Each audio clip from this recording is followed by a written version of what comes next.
제이미와 제니스의 JJ 팝콘 톡.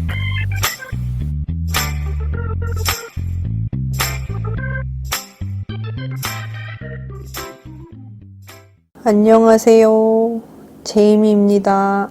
영화 소개를 하기 전에 잠시 미국 극장계 소식을 좀 전해드릴게요. 전에도 몇 번 말씀을 드린 적이 있었는데 미국에서 가장 큰 극장 체인 회사인 AMC에서 지금 수익을 올리지 못하는 상태이기 때문에 새로 영화가 개봉되지 않고 있어서, 그래서 지난 해에 비해서 한 90% 정도가 수익이 낮아진 걸로 지금 3, 4분기 수익에 대한 보고에서 나타났어요. 그래서 이것에 대한 타깃책으로 지금 한 4주 정도부터 이 AMC 측에서 극장을 일반인들에게 렌트해주는 프로그램을 시범으로 운영을 하고 있었거든요. 그런데 이에 대한 문의가 11만 건이 넘게 들어왔다고 그래요. 근데 이것은 특별히 광고를 하거나 미디어를 통한 홍보가 전혀 없이 입에서 입으로 전해진 이야기를 통해서 사람들이 문의를 했다고 그러거든요. 그래서 이를 통해서 수익을 올려보고자 지난 11월 10일 날 공식적으로 발표를 했는데, 발표에 따르면은 최소 한 99달러로 스크리닝 룸 하나를 빌릴 수 있고요. 또 어느 영화를 보냐에 따라서 가격이 변동이 될 수가 있는데, 예를 들어서 개봉한 지 얼마 안 되는 테넷이나 아니면 The War with Grandpa, Freaky 뭐 이런 영화들의 경우는 149달러까지 가격을 책정을 했다고 그러네요. 그래서 이 스크리닝 룸은 렌트를 할 경우 최대 20명까지 들어갈 수 있다고 그래요. 그래서 20명 정도 들어가면은 그 사회적 거리 유지나 뭐 이런 게 가능하다고 규정에 나와 있으니까 그 정도까지 들어갈 수 있게 하는 방향으로 지금 스크린룸 렌트를 시작을 할 예정이라고 합니다.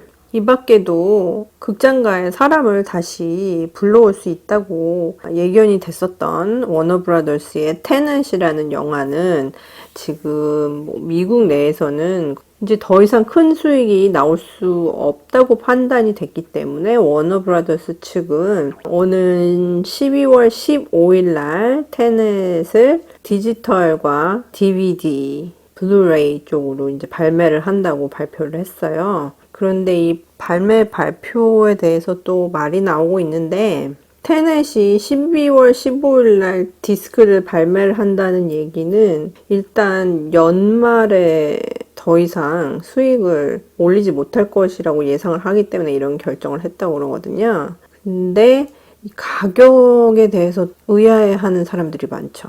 왜냐면은 기본적으로 가격이 이제 비슷비슷한데 이 테넷의 경우에는 조금 비싸게 책정이 됐어요. 그래서 세 가지 종류가 있는데 4K와 블루레이 그리고 디지털 카피를 동시에 가질 수 있는 디스크 세트는 44달러 95센트로 책정이 됐고, 그리고 블루레이 디스크 경우에는 35달러 99센트로 책정이 됐고요. DVD는 28달러 98센트로 책정이 됐습니다.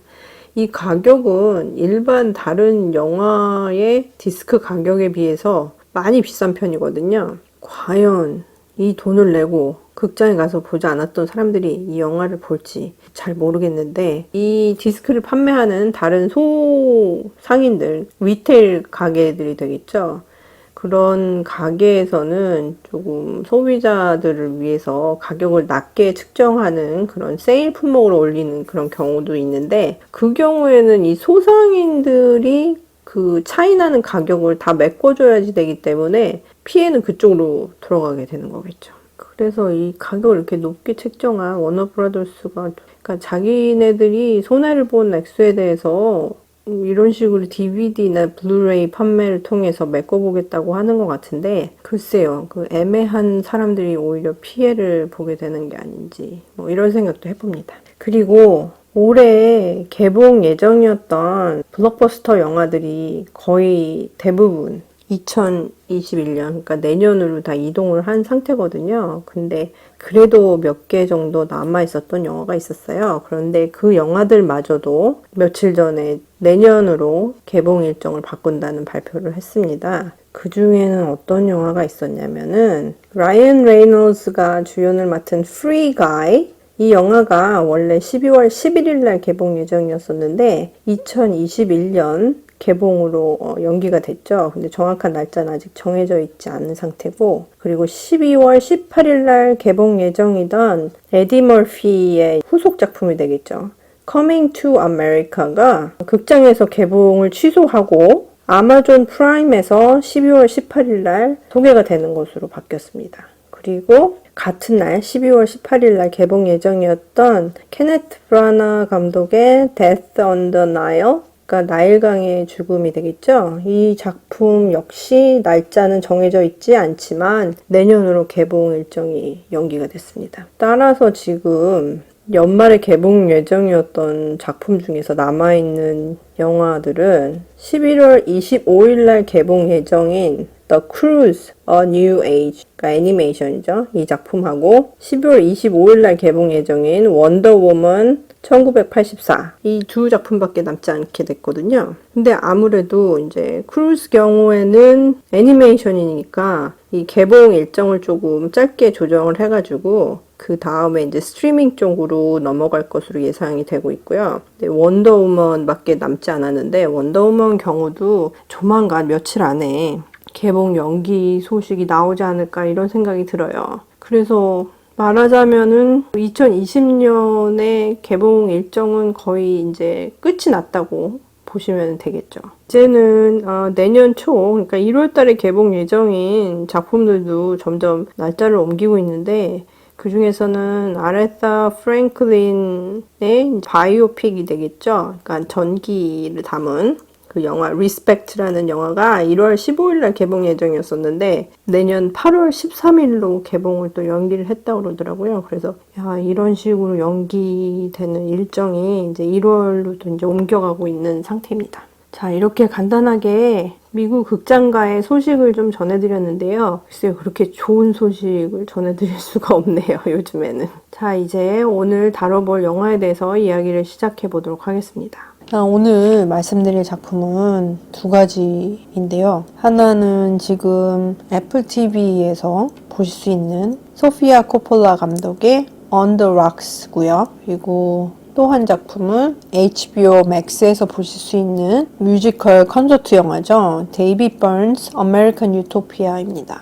두 작품 다 올해 뉴욕 영화제에서 소개된 바 있었는데 일반에 공개가 되긴 했지만 영화제를 취재하는 기자들한테는 전체 다 소개가 되지 않고 일부 기자들한테만 소개가 된 작품이기도 해요. 근데 뭐 그렇게 영화제에서 소개가 된 이후에 며칠 있다가죠.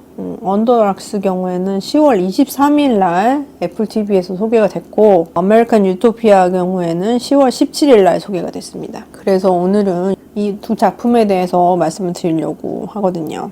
우선 소피아 코폴라 감독의 언더락스에 대해서 말씀을 드리도록 하겠습니다. 1시간 36분짜리 영화인데요. 라시다 존스하고 빌 머레이가 주연을 맡은 작품입니다. 오래간만에 빌 머레이한테 딱 맞는 그런 영화가 나온 게 아니냐 뭐 이런 평들이 굉장히 많은데요. 우선 평론가들의 의견을 보면은 라튼 토마토 경우에는 86%로 신선도를 보여줬고요. 그리고 메타스코어 경우에도 73점이었습니다. 그런데 이 영화를 본 관객들은 그렇게 좋게 평가는 안 했거든요. 그래서 IMDb 경우에는 10점 만점에서 6.5, 그리고 라튼 토마토 안에 있는 오디언스 스코어 경우에는 51%에 그쳤거든요. 이 영화를 평론가들은 조금 괜찮게 봤을지 모르지만 그냥 관객들 경우에는 그닥 그렇게 재미있게 보지는 않은 것 같아요. 일단 언더락스의 줄거리를 말씀을 드리면은 라시다 존스가 이제 빌 머레이의 딸로 출연을 해요. 라시다 존스는 아이 둘을 가진 뉴욕에 사는 작가입니다. 그런데 남편이 새로 회사를 만들어서 굉장히 바쁘게 일을 하고 출장도 자주 다니거든요. 근데 회사에서 파티가 있어서 한번 가봤었는데 함께 출장을 다닌다는 그 팀원 중에 하나가 굉장히 이쁘게 생긴 직원이 있는 거예요. 그래서 신경이 쓰이기 시작했죠. 그런데 출장을 갔다 온 남편의 행동에서 이상한 점이 몇 가지가 나오기도 하고, 그리고 출장을 갔다 온 짐을 푸는데 그 안에서 여자 것으로 보이는 화장실에서 쓰는 용품들이 백으로 나오는 거예요. 그래서 이 일을 어디다가 하소연할 데도 없고, 그래서 아버지한테 털어놓게 됐는데, 아버지가 빌 머레이죠. 펠릭스인데, 이 아버지는 딱 듣자마자 아 이거는 네 남편이 바람피는 각이다 뭐 이렇게 얘기를 하시는 거예요. 그래서 아 아버지한테 괜히 얘기를 했나 보다 뭐 이렇게 후회를 하기도 하는데, 아버지가 예전에 라시다 존스 캐릭터 이제 로라하고 엄마를 버리고 다른 여자한테 갔던 전적이 있어요. 그 이후에도 이제 같은 여자랑 계속 있지 않고 계속 바람을 피는 스타일이고, 지금 나이가 많이 들었는데도 불구하고 어디를 가나 여자들한테 그렇게 호감 사는 발언을 하면서 여자들이 듣기 좋은 말을 계속 해대는 그런 아저씨 중에서 하나거든요. 그런데 그 딸이 보기에는 상당히 안 좋아 보이는 그런 행동이 되겠죠. 네, 거기다 자기 엄마하고 자기를 버리고 간 전적이 있는 아버지니까. 근데 이런 아버지이기 때문에 더 남자에 대해서 잘 알고 있다는 생각이 드는 거죠. 그래서 결국은 아버지한테 등 떠밀려서 남편이 무슨 행동을 하고 다니나 사설 탐정 비슷하게 숨어서 지켜보기도 하고, 아버지랑 같이 출장 가는 남편을 따라서 멀리 쫓아가기도 하고 뭐 이런 식의 일들을 벌이면서 일어나는 이야기를 그렸거든요. 이 언더락스라는 영화가. 근데 일단 말씀드리면은 이 영화는 코로나 바이러스가 퍼지기 전인 작년에 뉴욕에서 찍은 영화거든요. 그래서 일단 너무 그 당시에 다른 세계였던 뉴욕이 그리운 거죠. 그렇게 북적북적하는 도시와 거기에서 이제 빵빵거리면서 시끄럽게 지나다니는 차나 아니면 소호의 거리나 뭐 이런 것들이 다 그리워지는 그런 영화 중에 하나입니다. 그런 면에서는 조금 이따가 말씀드릴 아메리칸 유토피아도 마찬가지인데요. 아메리칸 유토피아 경우는 브로드웨이에서 공연이 됐던 뮤지컬이기 때문에 더욱 그런 느낌도 있죠. 그래서 그런 면에서 언더락스는 이제 화면을 볼 때는 상당히 이쁘고, 바로 몇 달 전의 이야기지만 굉장히 고향을 보는 듯한 느낌이 든다고나 할까요? 그래서 그런 면에서는 상당히 재밌었지만, 이게 영화 자체로 본다면은 빌 모레이의 연기를 빼고는 그닥 눈에 들어오는 배우의 연기도 없었고, 내용 자체도 딸과 아버지의 이야기를 더 집중을 해서 들려주면 더 좋았을 거라는 생각이 들기도 하거든요. 이 딸과 아버지의 관계를 다시 돈독하게 해주는 그런 내용에 더 집중적으로 초점을 맞췄으면 좋지 않았을까 하는 그런 생각이 드네요. 그리고 특히 라시다 존스는 뭐 코믹 연기도 잘하고 드라마에서도 연기를 잘하는 편이고, 뭐 연출도 하기도 하고 작가로도 활동하고 굉장히 능력이 많은 사람이긴 한데, 이 영화에서는 그닥 어울리지 않는 캐스팅이라고 생각이 들 정도로 그렇게 연기가 많이 어색했었거든요. 그리고 일단 빌 모레이 특유의 연기 스타일이 있는데 거기에 잘 합이 안 맞는다는 느낌이 들었어요. 그리고 라시다 존스의 남편 역할로 나오는 딘 역할로 나오는 배우는 말론 웨인스라고, 웨인스 브라더스를 아시는 분들이 계실지 모르겠지만 코미디언들로 유명한 집안이거든요. 데이먼 웨인스가 가장 먼저 인기가 있었는데, 이 말론 웨인스 경우도 스케리 무비나 아니면 화이트 칙스라는 영화에서 코믹 연기로 알려진 바 있었던 그런 배우인데, 드라마적인 연기보다는 아무래도 코믹 연기에 익숙해져 있었기 때문인지 몰라도 이 영화에서는 역할에 집중해서 보기가 상당히 어려움이 있었습니다. 그리고 제가 전에 말씀드렸는지 모르겠는데 빌 머레이도 그 Saturday Night Live, 그러니까 SNL 출신이거든요. 그래서 그 프로그램 출신의 코미디언들은 상당히 뭐 같은 대학을 나온 이제 뭐 동기나 아니면 선후배처럼 서로를 많이 도와주는 그런 스타일이에요. 그래서 그런지 몰라도 그런 사람들이 자기가 주연을 하거나 아니면 제작, 연출을 하는 작품이 있으면 SNL 출신의 코미디언들을 뭐 쓰는 그런 경우가 자주 있거든요. 근데 이 언더 락스에서도 빌 머레이가 나와서 그런지 제니 슬레이트라는 SNL 출신의 코미디언 배우가 있어요. 그 배우가 또 나와가지고 라시다 존스의 친구로 몇 장면 출연하는데 굉장히 코믹한 연기를 보여주거든요. 그래서 그런 면에서는 뭐 재미가 있었는데 좀 비중 있는 조연인 말론 웨인스하고 그리고 주인공인 라시다 존스의 연기가 많이 받쳐주지 못해서 상당히 아쉬움이 많은 그런 영화였습니다. 그리고 소피아 코폴라 경우에는 상당히 분위기 있는 그리고 감각 있는 영화로 많이 알려졌는데 특히 뭐 1999년도 작품인 The Virgin Suicides나 아니면은 빌 머레이가 주연을 했던 2003년도 작품이죠. Lost in Translation. 이런 작품들이 상당히 돋보였었거든요. 근데 그런 데서 볼 수 있었던 디테일에 강한 그런 영화 짜임새를 이 작품에서 언더락스에서는 보기가 힘들어서 그런 점에서 아쉬움이 많이 남았습니다. 특히 소피아 코폴라의 작품들은 톤이나 텍스처나 뭐 디테일 면에서도 그렇고 그 무드를 세트를 굉장히 잘해주는 것 같아요. 무드를 잘 잡아준다고 그러나요? 그런데 뭐 이번 작품에서는 빌 머레이가 차밍하게 나와가지고 연기를 하는 것 빼고는 맨하탄의 길거리, 밤거리 뭐 그런 정도밖에 볼거리는 없었거든요. 그런 점에서 많이 아쉬움이 남았습니다. 그러면은 제가 언더락스에 대한 팝콘 지수를 드릴게요. 저는 다른 평론가들만큼 그렇게 후한 점수를 주지는 못할 것 같고요. 관객들과 비슷한 점수가 될 것 같습니다. 저는 4점 만점에서 2.5, 그러니까 2개 반 주겠습니다.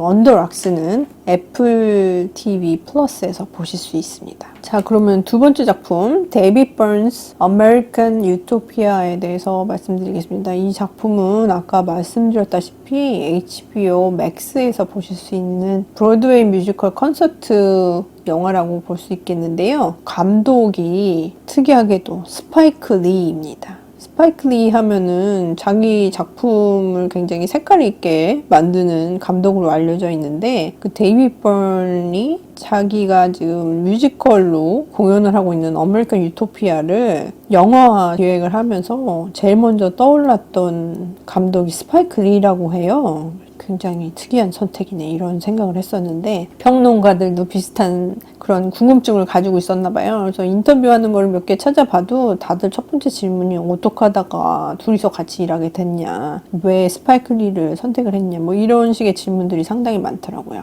이 영화는 데이빗 버넌을 아시는 음악 팬들이 계시면은 굉장히 좋을 것 같아요. 데이빗 버넌은 터킹 헤즈라는 그룹에서 리드싱어로 활동을 했었고 뭐 솔로로도 오랫동안 활동을 한 뮤지션인데 본인이 이제 아메리칸 유토피아라는 앨범을 내면서 콘서트로 공연을 하다가 공연을 본 이제 관계자들이 뮤지컬로 만들어도 충분한 작품이라 그런 의견을 줘서 결국은 뉴욕 브로드웨이에서 뮤지컬 작품으로 상영을 했는데요. 지금 현재는 코로나 바이러스 때문에 브로드웨이 전체가 공연을 못하고 있는 상황이거든요. 그래서 공연이 중단된 상태지만 스파이크 리가 감독을 한 이번 콘서트 영화를 보시면은 아마 그 공연을 보시는 거나 거의 별 다른 것 없이 느낌 그대로 받으실 수 있는 그런 괜찮은 작품입니다. 근데 한 가지 조금 흠이 있다면 데이비 번의 음악을 좋아하시는 분들이 아니면은 100% 몰입을 하기가 조금 힘든 그런 점이 있어요. 뭐 터킹 헤즈나 아니면 데이비 번의 솔로 곡들을 좋아하시는 분들이 계시다면은 꼭 보셔야지 되는 그런 작품이지만 그룹이나 이 솔로 활동에도 별로 관심이 없었던 분이면은 집중하기 조금 힘들겠죠. 노래가 많이 나오는데 노래를 잘 알지 못하니까. 근데 영화를 보다 보면은 이 브로드웨이 그 극장에서 공연하는 실황을 찍은 거기 때문에 거기에 보러 온 관객들의 표정까지 다 볼 수 있거든요. 근데 워낙 토킹 헤드스나 데이비 번의 팬들이 찾아와서 그런지 상당히 즐겁게 따라 부르고 춤도 추고 그러더라고요. 그렇게 몰입을 하고 싶다 뭐 이런 느낌도 좀 들었지만 저도 솔직히 말씀드리면 터킹 헤드스나 뭐 데이비 번의 특별히 이제 팬이거나 그러진 않거든요. 그래서 100% 몰입은 하지 못했습니다. 이 작품의 평론가들의 의견을 보면은 상당히 좋아요. 라튼 토마토에서 97%를 줬고요. 대단하죠. 그리고 메타스코어에서도 93점을 받았고요. 그리고 IMDb에서는 10점 만점에서 8.4, 라튼 토마토에 있는 어디언스 스코어에서는 82%였습니다. 상당히 좋은 점수거든요. 제가 보기에는 이 데이비 번의 음악을 좋아하시는 분들이 상당히 많은 것 같다는 그런 느낌이 들었어요. 일단 이 작품은 1시간 45분짜리인데요. 그렇게 길지도 않고 짧지도 않고 굉장히 적당한 길이죠. 그래서 데이비 번이 혼자 나와서 무슨 얘기를 하나? 뭐 이런 식으로 생각을 했었는데 보면은 무대 위에 밴드 멤버들이 다 같이 출연을 해요. 데이비 번을 중심으로 해서 11명의 뮤지션들이 함께 출연을 하는데 세트 디자인도 굉장히 단순하고 기본적으로 돼 있고 그리고 체인으로 된 커튼이 쳐져 있고 출연자들이 회색으로 된 양복을 입고 있죠. 그래서 말하자면은 칼라로 찍은 흑백 영화? 뭐 이런 느낌도 들고 그래요. 그래서 굉장히 단순한 셋 디자인하고 커스튬을 사용을 하는데 이게 이 작품에 또 어울리더라고요. 다른 데 신경을 쓰지 않고 오롯이 이들이 얘기하는 이야기와 음악을 집중할 수 있도록 그렇게 만드는 작품인 것 같아요. 그리고 이 11명의 뮤지션이 나온다고 그랬는데 이 뮤지션들이 모두 다 이제 악기를 들고선 연주를 해요. 그리고 줄도 없고 와이어리스죠. 와이어리스에 포톱을 한 그런 악기들을 가지고 공연을 하기 때문에 이 무대 전체를 누비고 다닙니다.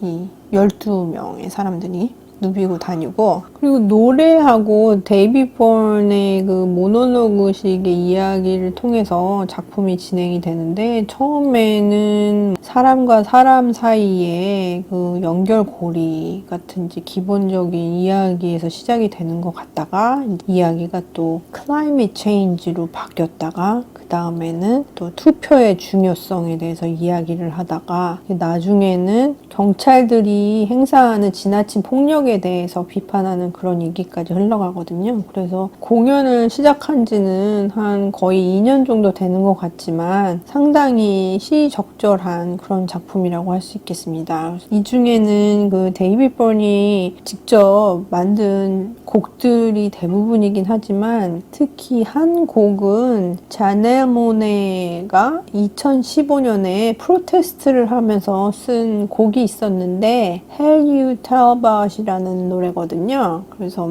풀어서 말씀드리면은 What are you talking about? 이라는 뜻이 되겠죠. 이 노래를 아메리칸 유토피아 뮤지컬을 할 때 쓰고 싶다고 자넬 모네한테 직접 연락을 했대요. 정중하게 물어봤더니 자넬 모네가 굉장히 기뻐하면서 흔쾌하게 승낙을 했다고 그러더라고요. 그래서 이 노래는 경찰들의 폭력 행사에 대해서 얘기도 하지만 이에 따라서 경찰들의 손에 죽임을 당한 희생자들 희생자들의 이름을 이야기하는 그런 노래가 되겠거든요. 그래서 뭐 2015년에 프로테스트 송으로 자넬 모네가 부르기는 했지만 정식으로 뭐 음반으로 발표된 적은 없었어요. 그래서 이 노래가 아메리칸 유토피아에 포함이 되면서 정식으로 많은 사람들한테 소개가 되는 거가 되겠죠. 근데 이 노래에는 경찰한테 죽임을 당한 그런 희생자의 이름이 포함이 되는데 자꾸 시간이 가면 갈수록 이 희생자들의 이름이 늘어나기 때문에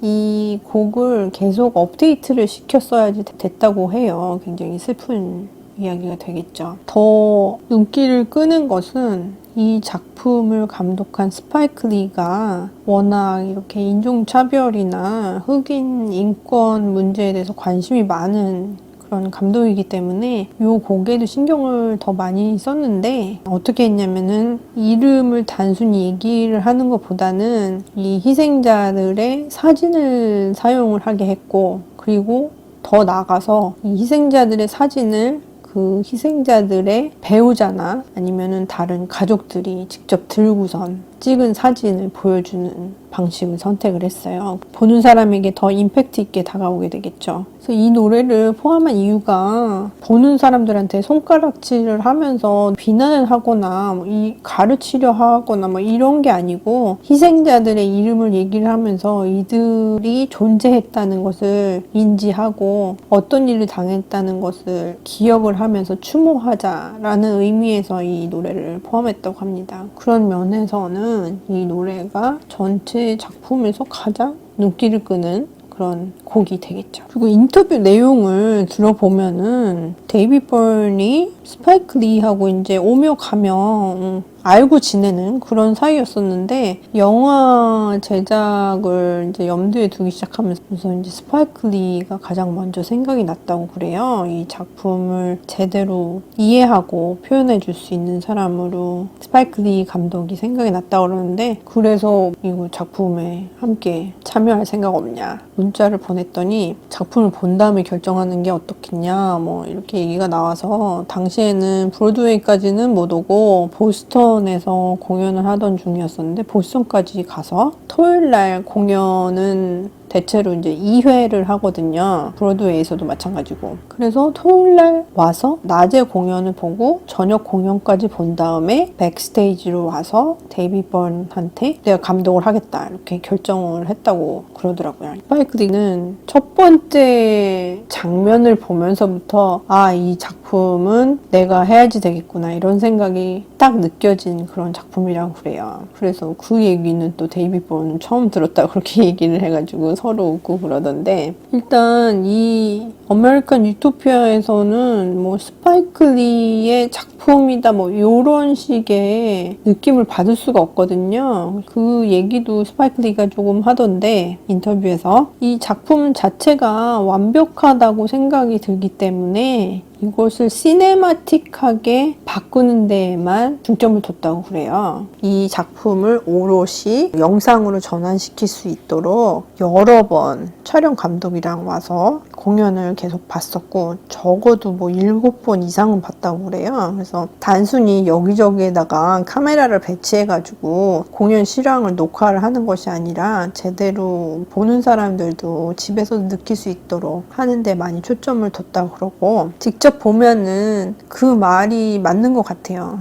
누가 감독한 게 중요한 게 아니고 이 작품 자체를 그냥 느낄 수 있는 그런 콘서트 영화가 된 것 같거든요. 그런 점에서 상당히 좋았었고, 그리고 중간에 데이비드 번이 유권자 등록의 중요성에 대해서 또 얘기를 하는 장면이 있거든요. 미국 같은 경우에는 약간 지자체가 어떻게 돌아가냐에 대해서는 사람들이 그렇게 잘 알지 못하는 거죠. 전체 유권자들의 한 20% 정도만 지자체 선거에 참여를 하는데, 그런 면을 강조를 하면서 데이비드 번이 하는 얘기를 들어보면은 당신의 미래와 당신 아이들의 미래를 20%의 사람들이 결정을 하는데 그대로 맡겨둘 것인가에 대해서 얘기를 하더라고요. 그래서 이 이야기를 들으면서 많은 사람들이 정치 참여의 중요성을 느끼게 되지 않을까, 느꼈으면 좋겠다, 뭐 이런 생각을 해보게도 됐습니다. 그리고 데이비 번이 하는 얘기는 아직 아메리칸 유토피아가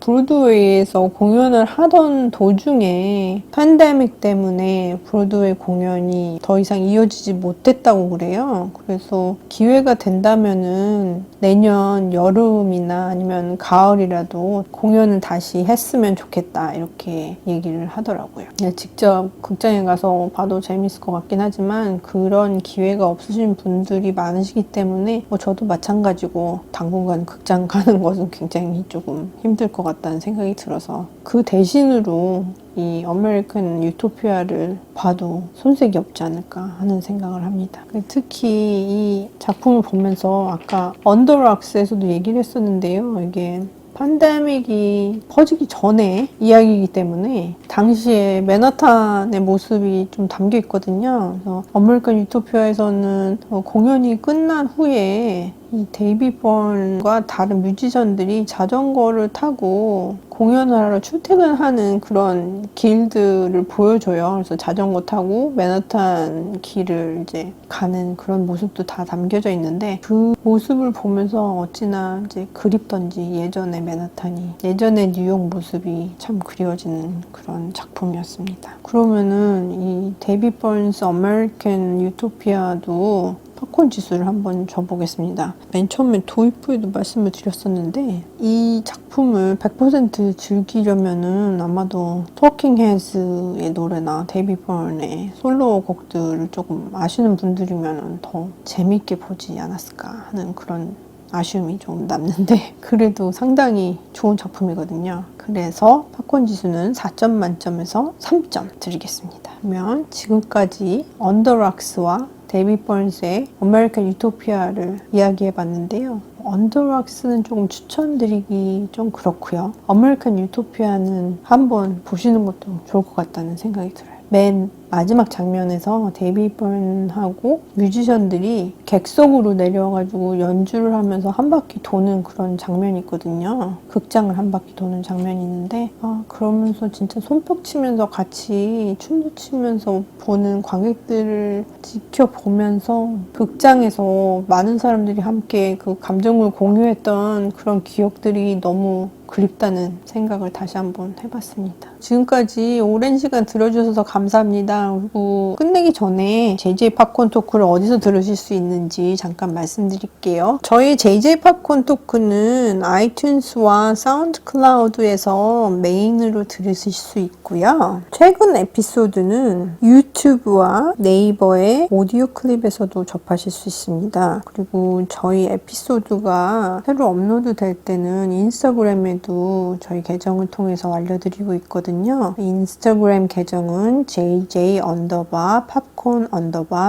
되겠습니다. 인스타그램에 에피소드에서 다뤄주면 좋겠다 싶은 그런 아이디어나 의견 같은 게 있으시면은 인스타그램에 남겨주시면은 참고를 해서 많이 반영을 할 예정이니 댓글 많이 남겨주시고 좋아요도 눌러주시기 바랍니다. 다시 건강하게 모두 다 극장에서 만날 수 있는 그런 시기가 왔으면 좋겠네요. 빨리. 건강하시고요. 지금까지 들어주셔서 너무 감사합니다. 안녕히 계세요.